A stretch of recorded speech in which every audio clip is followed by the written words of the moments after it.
আমরা এই মুহূর্তে পৌঁছে গিয়েছি শিয়ালদা স্টেশনে। এই শিয়ালদা স্টেশন থেকে আমাদের ফোন করেছিলেন বাংলাদেশ ঠাকুরগাঁও থেকে আসা বিলাসশীল। এই বিলাসশীল আপনারা জানেন বাংলাদেশে এখন খুব উত্তেজনাময় পরিস্থিতি চলছে। সেরকম একটা অবস্থাতেই তার স্ত্রীকে খোঁজার জন্য তিনি আমাদের ভারত এবং আমাদের পশ্চিমবঙ্গে এসেছেন পাসপোর্টে তার ছোট্ট একটা সন্তানকে নিয়ে। আপনারা দেখছেন আদর্শ তিতুমির পত্রিকার সঙ্গে রয়েছে আমি ধৃতরাষ্ট্র। আমাদের আজকের খোঁজ খবরের বিষয়, বাংলাদেশের তরুণী বধূকে ফুসলিয়ে নিয়ে শিলিগুড়িতে পাচার করল নেতা। বালক সন্তান নিয়ে কলকাতার পথে পথে ঘুরছে স্বামী।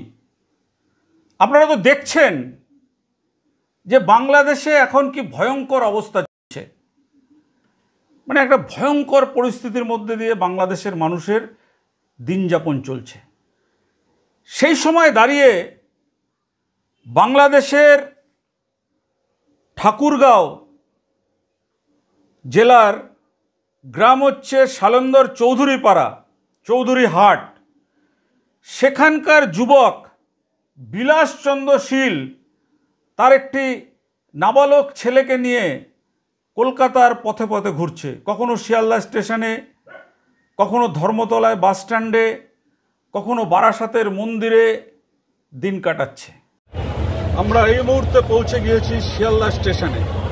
এই শিয়ালদা স্টেশন থেকে আমাদের ফোন করেছিলেন বাংলাদেশ ঠাকুরগাঁও থেকে আসা বিলাসশীল। এই বিলাসশীল আপনারা জানেন বাংলাদেশে এখন খুব উত্তেজনাময় পরিস্থিতি চলছে। সেরকম একটা অবস্থাতেই তার স্ত্রীকে খোঁজার জন্য তিনি আমাদের ভারত এবং আমাদের পশ্চিমবঙ্গে এসেছেন পাসপোর্টে তার ছোট্ট একটা সন্তানকে নিয়ে। কিন্তু এখানে এসে দিনের পর দিন তিনি ঘুরছেন স্ত্রীর খোঁজে, কিন্তু কেউ তাকে সাহায্যের জন্য এগিয়ে আসেননি। অবশেষে তিনি আমাদের ফোন নাম্বার জোগাড় করে আমাদেরকে ফোন করেছিলেন। আমরা আজকে সরাসরি চলে আসলাম শিয়ালদা স্টেশনে এবং তাদেরকে খুঁজেও আমরা পেয়েছি। এখানে রয়েছেন বিলাসবাবু। আচ্ছা বিলাসবাবু, আপনার কী হয়েছে? আমি আর স্ত্রী যখন বাংলাদেশে ছিল, ওখানে প্রায় 9 থেকে 10 মাস পর্যন্ত নিখোঁজ। আমি নিয়ে আসছে, পাচার করছে। জ্যোৎস্না নামে একটা মহিলা, ইনি নিয়ে আসছে। হ্যাঁ, আবার এর সঙ্গে জড়িত ছিল দীপেন বর্মন কে জ্যোৎস্না আমাদের বাসায় নিয়ে গেছিল। তারপরে আমার স্ত্রী এরপরে নিখোঁজ। অনেক খোঁজাখুঁজির পরে আমি বুঝলাম তারা যে ভারতে আসছে। হ্যাঁ, ভারতে আসে আমার আত্মীয় বীরেনের বাসায় উঠি। বীরেনের বাসায় উঠার পরে ইতিমধ্যে ওনাদের কাছে, লোকজনের কাছে আমার স্ত্রীর ছবি দেখায়। ছবি দেখার পরে জানাজানি হয় যে এই মানে আমার স্ত্রী দীপেন বর্মনের বাসায় ছিল অনেকদিন যাবত। বাংলা থেকে পাচার করে নিয়ে আসছে। আজকে 10 মাস খোঁজ আপনি পাচ্ছেন না, আপনি পাসপোর্ট এখানে? হ্যাঁ, আমি বাংলাদেশে পেপার অনেক কিছু করছি, অনেক করছি, কিন্তু পাই নাই। আচ্ছা, আপনারা তো শুনলেন, আমরা শোনাবো পুরো ঘটনাটা। আমরা বিলাসবাবুকে আমাদের স্টুডিওতে নিয়ে যাচ্ছি।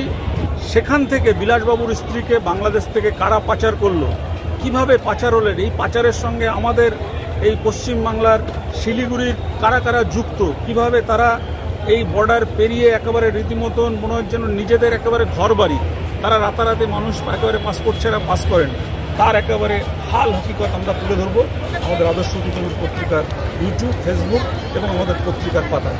আপনারা লক্ষ্য রাখুন সেই খবর।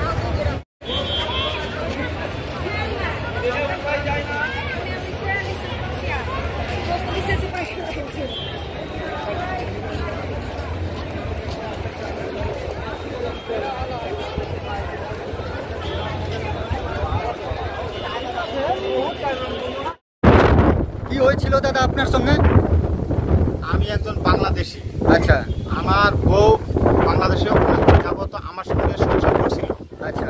ইতিমধ্যে জ্যোৎস্না রানী আমার পরিবারে অনেক দিন যাবত, প্রায় 3 মাসে আমার বউর সাথে একটা সম্পর্ক গড়ে উঠে। আচ্ছা। অনেক সম্পর্ক ভালো। সে ওই যে হরে কৃষ্ণ জপ করে। আমিও তো তাকে কঠিন বিশ্বাস করছি যে একজন সাধু ব্যক্তি, খুব ভালো ব্যক্তি, ভালো। আমি তো হরে কৃষ্ণকে বিশ্বাস করি, ভালো। এই জ্যোৎস্না রানী কোথায় থাকতেন? আপনার বাড়িতেই থাকতেন? আমার বাড়ির আশপাশে থাকছিল, কিন্তু আমার বাড়িতে সে দিনে রাতে পড়েছিল। তাহার দুটো সন্তান ছিল। আচ্ছা, দুটো সন্তান বলে ওই যে বাংলাদেশ থেকে মানে ওই যে মিহির না, ওই যে দীপেন বর্মন নামে মানে একজন ব্যক্তি ওনার সন্তানকে এক এক করে ভারতে পাচার করে নিয়ে আসে। ওনার দীপেন বর্মনের কাজ হলো পাচার করা, বাংলাদেশি লোককে ইন্ডিয়া নিয়ে আসা।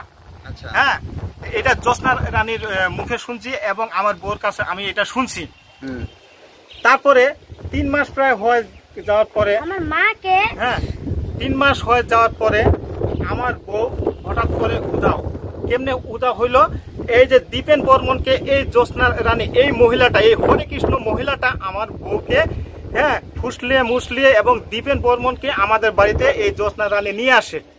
এই জ্যোৎস্না রানী নিয়ে আসার পরে কয়েকদিন পরে দেখি নাই, নিখোঁজ। মানে আপনার বউকে প্রলোভন দেখিয়ে বাড়ি দিয়ে প্রলোভন দেখিয়ে নিয়ে চলে যায়। হ্যাঁ, কোনো কিছু মানে কিছু দেখিয়ে নিয়ে চলে গেছে জ্যোৎস্না রানী এবং দীপেন বর্মন। মেন গুরু হলো দীপেন বর্মন। এই ব্যক্তি হলো পাচারকারী ভারতের। হ্যাঁ, এই ব্যক্তি ভোটার কার্ড, আধার কার্ড সম্পূর্ণ বানিয়ে দেয়। দীপেন বর্মন ভারতে মানুষকে প্রচার করে। জি জি জি। আচ্ছা, আমি জ্যোৎস্না রানীর কাছে শুনছি যে দীপেন বর্মন কি করে। জ্যোৎস্না রানী সে আমাকে নিজে স্বীকার করছে, এই দীপেন বর্মন হ্যাঁ সে ভারতে বাংলাদেশি লোককে ভারতে পাচার করে আনে, বাংলাদেশি লোকের ভোটার কার্ড, আধার কার্ড বানিয়ে দেয়। আচ্ছা, এবং দীপেন বর্মনের বাড়িতে সে রাখে। আচ্ছা, বুঝছেন? তারপরে আপনি বাংলাদেশে, আমি আমার বাংলাদেশে আমার বউকে যখন থানাতে ডায়েরি করেছেন, জিডি করেছেন? তো জিডি করছি, অনেক খুঁজি, অনেক আমি পাগলের মতো শুধু খালি খুঁজছি, শুধু খুঁজছি, পেপার পত্রিকা আমি ছাপাইছি। আচ্ছা, অবশেষে আমি কিছুতেই আমি খোঁজ পাই নাই। আমি এসপি অফিস গেছিলাম, আমি এসআই মাহবুর কাছে, আমার যেটা ওই যে জিডি ইয়াটা লোড ছিল, আমি তাহার কাছে গেছি। এসআই মাহবুব বলতেছে আমরা তো অনেক খোঁজাখুঁজি করছি, তোমার বউকে পাই নাই। তখন আমি এসআই মাহবুবকে যখন বলছি যে আমার বউ, আমি ইতিমধ্যে খবর পাইছি যে তারা ওই যে দীপেনের বাড়িতে আসে, ওখানে ওই যে দীপেনের নাম্বার সহ আমি এসআই মাহবুবকে ওগুলা নাম্বার দিই এবং এসপি অফিসে ক্রাইমের কাছেও আমি ওগুলা নাম্বার দিই। ওদেরকে বলি আমি এখন কি করব, আমি বাংলাদেশে থাকে আমার বউকে কিভাবে আমি উদ্ধার করবো। ওরা বলতেছে তুমি যেহেতু সে ইন্ডিয়া চলে গেছে, বাংলাদেশ থেকে ইন্ডিয়ায়, আমাদের তো বাবা এটা করার হাত নাই। এবং এসআই মাহবুবও উনিও বলতেছে আমাদের তো কোনো হাত নাই। এসআই মাহবুব বলতেছে, এসআই মাহবুবকে আমি বললাম যে আপনি ওই যে আমাদের বাংলাদেশ থেকে পররাষ্ট্র মন্ত্রণালয় থেকে যদি এটা করা যায়, কোথায় এই ছোট মোটো ব্যাপারে এগুলো পররাষ্ট্র মন্ত্রণালয় এগুলো কাজ করে না, তুমি এক কাজ করো, পাসপোর্ট করে তুমি ইন্ডিয়া যাও। মানে আপনার বউকে একজন বাংলাদেশ থেকে ইন্ডিয়া পালিয়ে নিয়ে চলে আসলো, তারপরে প্রশাসন বলছে কি এটা ছোট মোটো ব্যাপার? হ্যাঁ, এসআই মাহবুব উনি যে বলছে যে এটা আমাদের হাত নেই, এটা ছোট মোটো ব্যাপার, এটা আমাদের কিছু করা যাবে না, তুমি ইন্ডিয়া যাও। আচ্ছা, তারপরে সে মানে উল্টা পাল্টা তার কথা, আমি কি বলবো যে এইটা প্রশ্ন মতো আমি অনেকবার বলছি এসআই। তারপরে কি আপনি বউকে কোথাও সন্ধান পেয়েছেন যে কোথায় আছে? সন্ধান পেয়েছি, ইন্ডিয়াতে আছে, আমাদের বাড়িতে অনেক মানে আমাদের বাড়ির পাশে অনেকে ভারতের চিকিৎসার জন্য আসে। তাহলে আপনি কি বউকে সন্ধান পেয়েছেন? জি, আমাদের বাড়িতে আশপাশে অনেকে মানে ভারতীয় চিকিৎসার জন্য আসে। পিতাম মামা নামে একজন ব্যক্তি আমাদের বাড়ি থেকে ভারতের চিকিৎসার জন্য আসছে। তিনি ওই কমলের বউকে ইন্ডিয়াতে দেখছে। হ্যাঁ, আবার অনেকে কমলের বউ মানে জ্যোৎস্না রানী গোটা পরিবারকে দেখছে। হ্যাঁ, তাহারা ওই যে হাতিয়াডাঙ্গি পল্লিগ্রাম যে ইস্কন মন্দিরের পাশে তাহারা আছে। হ্যাঁ, ইতিমধ্যে তাহাদের কাছে খবরও পেয়েছে। এটা কোন জায়গা? এটা শিলিগুড়ি। আচ্ছা, শিলিগুড়ি। ওই যে দীপেন বর্মনের মেন গুরু হলো দীপেন বর্মন, এই পাচারকারী দীপেন বর্মন। মানে দীপেন বর্মন আপনার বউকে ইন্ডিয়াতে নিয়ে এসে ইনি আমার সংসারটা রেখেছে। হ্যাঁ, ইনি সংসারটা আমার নষ্ট করছে এবং এর মানে এই যে নেটওয়ার্ক হইলো কমলের বউ। আর এর সঙ্গে অবশ্যই বাংলাদেশি লোকে অনেকে জড়িত আছে, যেহেতু আমার বউর একটা মামলা আছে নারী শিশু। হ্যাঁ, এইটা মামলাটা খাওয়ার জন্য হ্যাঁ হয়তো বা এর মধ্যে বাংলাদেশে অনেকেও জড়িত আছে এই মামলাটা খাওয়ার জন্য। তাহারা আমার বউকে ইন্ডিয়াতে নিয়ে আসছে। আমার বউর এমন একটা মামলা আছে, সে যদি আমাদের সম্পূর্ণ ডকুমেন্ট আছে, সে এই যে 16 তারিখে না কয় তারিখে একটা মুখের জবানবন্দি তাহা ছিল, সে যদি মুখের জবানবন্দিটা দিত এবং ডকুমেন্টগুলো দিত, তাহলে আসামিদের এমনি অবস্থা খারাপ হতো। হ্যাঁ, এটা অনেক কিছু আছে। আচ্ছা, এবং আপনার তো একটা সন্তানও আছে? জি, আমার একটা সন্তান আছে। আচ্ছা আচ্ছা বাবু, তোমার মাকে কে নিয়ে চলে গেছে? কালার বউ জ্যোৎস্না রানী। জ্যোৎস্না রানী? হ্যাঁ। তা কিভাবে নিয়ে চলে গেল তুমি কিছু জানো? না। ওই জ্যোৎস্না রানী তোমার বাড়িতে আসতো? হ্যাঁ। এখন তুমি একা একা কিভাবে আছো? খুব কষ্টে আছি। খুব কষ্টতে আছো? মা মনে পড়ে? পরে পড়ে। এখন তুমি কি চাইছো? মাকে আনুক। মাকে আনুক, হ্যাঁ। এইটাই তো চাইছো? হ্যাঁ। মা তো খুব তোমারকে ইয়াদ আসছে মা। আমি হাসপাতালেও ছিলাম। আচ্ছা, তুমি হাসপাতালেও ছিল? হ্যাঁ। ঠিক আছে, তোমার মার সঙ্গে অতদিন পরে কোনো কথা হয়েছে? হাসপাতালে থাকতে কথা হয়েছে। তোমার মা কি বলছিল? খুব কান্না করছে। খুব কান্না করছিল। আচ্ছা, তোমার নাম? রাজকুমার সরকার। আপনি এখন কি চাইছেন?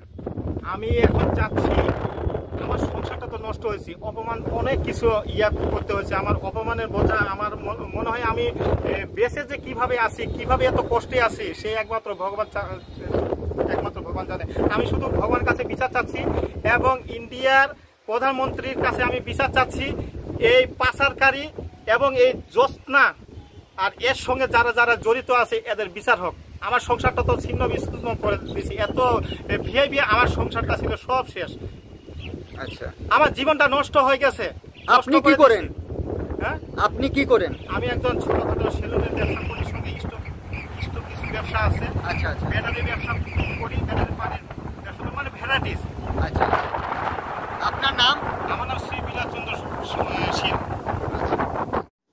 আমাদেরকে ফোন করেছিলেন এই বিলাসচন্দ্র শীল। আমাদের রাজ্যে অনেক সংবাদ মাধ্যমের অফিস রয়েছে, সংবাদ মাধ্যম রয়েছে, বিভিন্ন জায়গায় ঘুরে ঘুরে তারপর আমাদের ফোন করেছিলেন শিয়ালদা স্টেশন থেকে। আমরা শিয়ালদা স্টেশনে তার সঙ্গে দেখা করেছিলাম। আপনারা তো দেখলেন শিয়ালদা স্টেশন থেকে ওই ছোট্ট বাচ্চা সহ বিলাসচন্দ্র শীলের সঙ্গে কথা বলে আমাদের কিন্তু মনে হয়েছে যে একটা বিরাট বড় র্যাকেট এই বিলাসচন্দ্র শীলের যে সমস্যা, সেই সমস্যার সঙ্গে জড়িত রয়েছে। আপনারা জানতে চাইছেন তো কি সমস্যা? সমস্যাটা হলো যে বিলাসচন্দ্র শীলের স্ত্রী যমুনা রানী, এই যমুনা রানী শীল যিনি ছিলেন একেবারে একটা তরুণী বধূ।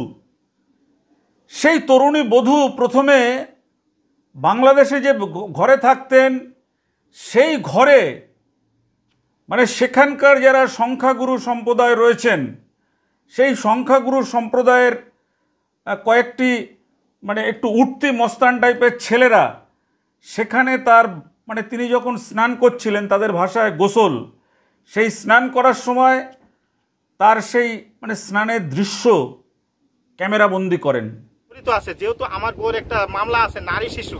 আচ্ছা। হ্যাঁ, এইটা মামলাটা খাওয়ার জন্য, হ্যাঁ, হয়তো বা এর মধ্যে বাংলাদেশে অনেকেও জড়িত আছে এই মামলাটা খাওয়ার জন্য। তাহারা আমার বউকে ইন্ডিয়াতে নিয়ে আসছে। আমার বউর এমন একটা মামলা আছে, সে যদি আমাদের সম্পূর্ণ ডকুমেন্ট আছে, সে এই যে 16 তারিখে না কয় তারিখে একটা মুখের জবানবন্দি তাহা ছিল, সে যদি মুখের জবানবন্দিটা দিত এবং ডকুমেন্টগুলো দিত, তাহলে আসামিদের এমনি অবস্থা খারাপ হতো। হ্যাঁ, এটা অনেক কিছু আছে। এবং ক্যামেরাবন্দি করার পরে তাকে নানানভাবে এই গৃহবধূকে ব্ল্যাকমেলিং করতে থাকেন। তখন নিরুপায় হয়ে এই গৃহবধূ তার স্বামীকে ঘটনাটা জানান। স্বামী অভিযোগ করেন সেখানকার ঠাকুরগাঁও যে থানা রয়েছে সেই থানায়, বাংলাদেশের।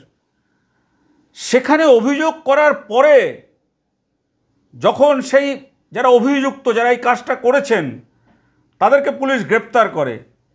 গ্রেপ্তার করে যখন মামলাটা বিচারের পর্যায়ে এসে যায়, তখনই রহস্যজনকভাবে এই যে যমুনা শীল, যে বিলাসচন্দ্র শীলের স্ত্রী, সে কিন্তু রহস্যজনকভাবে নিখোঁজ হয়ে যায়। নিখোঁজ হয়ে গেলেন কিভাবে, সেটা নিয়েই আমাদের অন্তর্তদন্ত। সেই অন্তর্তদন্তে আমরা জানতে পারলাম বিলাসচন্দ্র শীলের সঙ্গে কথা বলে যে বিলাসচন্দ্র শীলের বাড়িতে সেখানে জ্যোৎস্না রায়, কালীপদ রায় এবং শিলিগুড়ির দীপেন বর্মন, শিলিগুড়ি আদর্শপল্লী কোটমোড় হাতিয়াডাঙ্গির বাসিন্দা দীপেন বর্মন। এই দীপেন বর্মন একসময় ওই এলাকার শাসক দলের, মানে এখনকার শাসক দলের খুব, মানে ওই এলাকার একটু হোমরা চোমরা, একটু নেতা গোছের। এই দীপেন রায়, দীপেন বর্মন এবং জ্যোৎস্না রানী এবং কালিদাস রায়, এরা তিনজনে বাংলাদেশে চলে যায় বিনা পাসপোর্টে। বাংলাদেশের বর্ডারে বলছে এত পাহারা, এত কিছু চলছে, বিনা পাসপোর্টে তারা সেখানে চলে যায়। আমাদের কাছে সব তথ্য প্রমাণ এসছে। সেখান থেকে গিয়ে এই যে বিলাস শীলের স্ত্রী যমুনা রানী, তরুণী বধূ, তাকে নিয়ে চলে আসে শিলিগুড়িতে। চ্যাংরাবান্ধা যে বর্ডার রয়েছে সেই বর্ডার টপকে বিনা পাসপোর্টে তাকে নিয়ে চলে আসে এবং নিয়ে এসে তাকে কিন্তু সেখানে পাচার করে দেওয়া হয়। আপনারা জানতে চাইছেন যে আমরা এটা কিভাবে জানলাম। বিলাসচন্দ্র শীল, তার যে স্বামী, তিনি হচ্ছেন বাংলাদেশে ক্ষৌরকারের কাজ করেন। সেই ক্ষৌরকার যে বিলাসচন্দ্র শীল, তার কাছে তার স্ত্রী পরবর্তী সময় হোয়াটসঅ্যাপে ভিডিও কলিং করে কান্নাকাটি করে পুরো ঘটনাটা তাকে জানান। এইভাবে তাকে ফুসলিয়ে নিয়ে আসা হয়েছে। হ্যালো, হ্যালো, জি বলো, কে?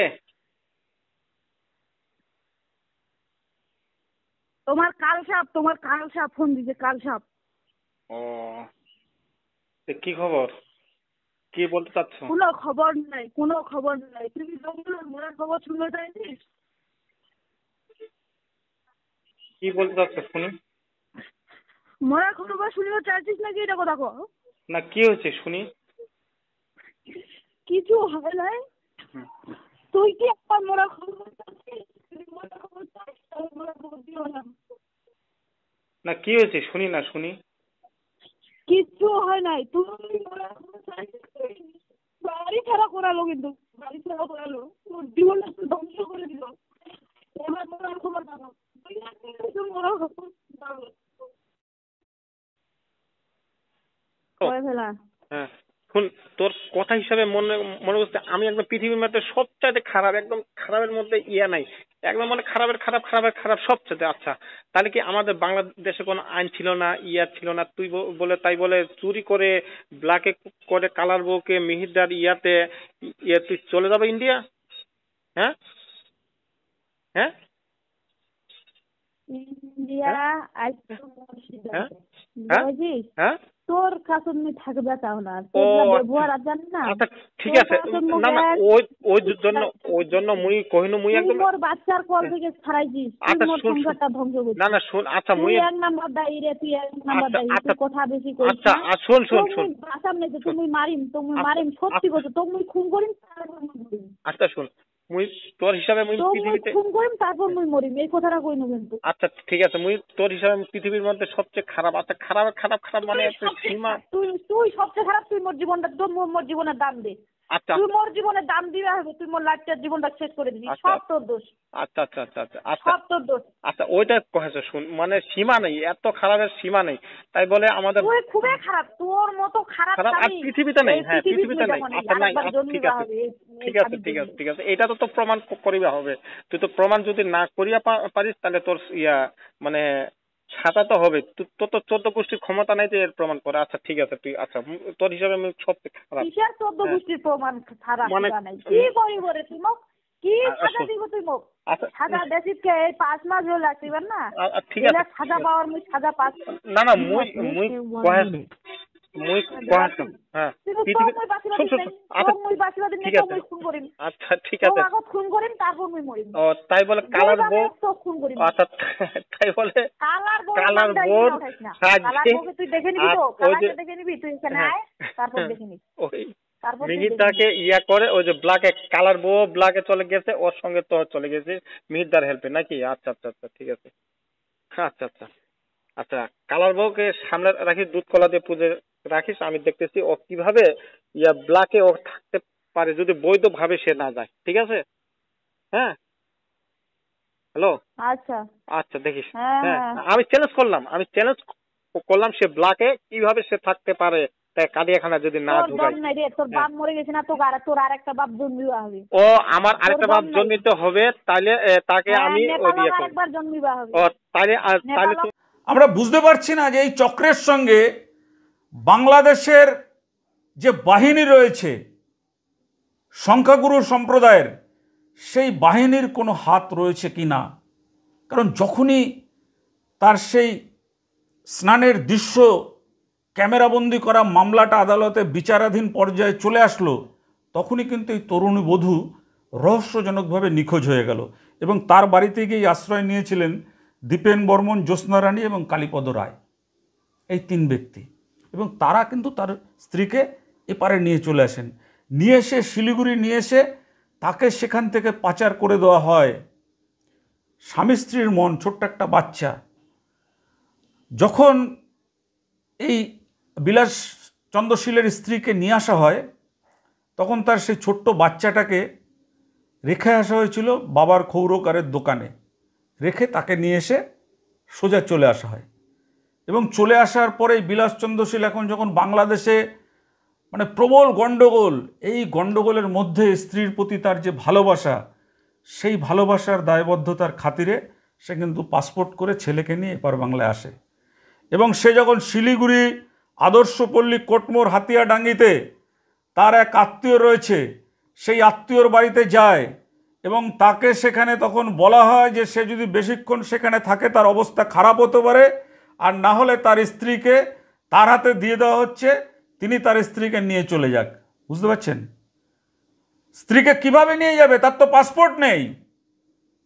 সে পার বাংলায় এসে এই দীপেন বর্মনের সহযোগিতায় জ্যোৎস্না রানী, কালীপদ রায়, এরা কিন্তু সবাই বাংলাদেশের নাগরিক, তাদের বাংলাদেশে ভোটার কার্ড রয়েছে, বাংলাদেশের জমি বিক্রির দলিল আমাদের কাছে এসছে, সব প্রমাণ রয়েছে, সমস্ত কিছু প্রমাণ রয়েছে।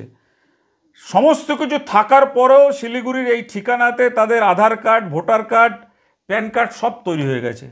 আমাদের দেশের ইন্টেলিজেন্স ব্রাঞ্চ বা এক্সটার্নাল অ্যাফেয়ার্স যে ডিপার্টমেন্ট রয়েছে তারা কি করে?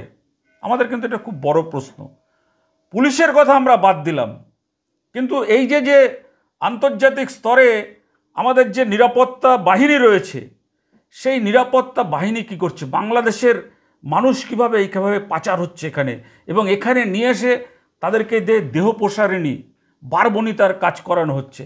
আজকের আমরা সেই খবরটাই আপনাদের সামনে তুলে ধরতে চাই যে একজন বাংলাদেশের নাগরিক, আমরা মনে করি সে যখন এই কলকাতায় এসে কান্নাকাটি করছিলেন, অনেক সংবাদ মাধ্যমের চ্যানেলে ঘুরেছেন, কেউ তার খবরটা প্রকাশ করার প্রয়োজনীয়তা বোধ করেননি। কিন্তু আমাদের তার কান্না দেখে, তার কষ্ট দেখে, বাচ্চাটাকে দেখে খুব খারাপ লেগেছে। আমরা চাই পুরো ঘটনাটাকে তদন্ত করুক পুলিশ, পুরো ঘটনাটাকে তদন্ত করুক এক্সটার্নাল অ্যাফেয়ার্স ডিপার্টমেন্ট, পুরো ঘটনাটাকে তদন্ত করুক ইন্টেলিজেন্স ব্রাঞ্চ আমাদের ভারত সরকারের।